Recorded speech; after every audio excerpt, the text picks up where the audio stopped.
Hey, Gary Byler's coming up.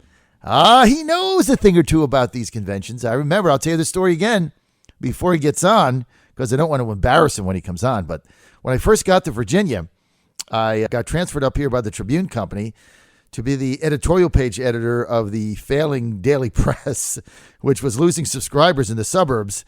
And they did a bunch of focus groups and found that their editorial page was too liberal. So they recruited me from Atlanta to come up here and make it more dynamic and do a column and be conservative and all that. Anyway, I got up here. I didn't know anybody from Adam. Got to the peninsula and trying to find my way around. And so I asked my publisher, I said, what's the deal? What's going on with these conventions here? I've never heard of such a thing. What, the conventions? They nominate people? What?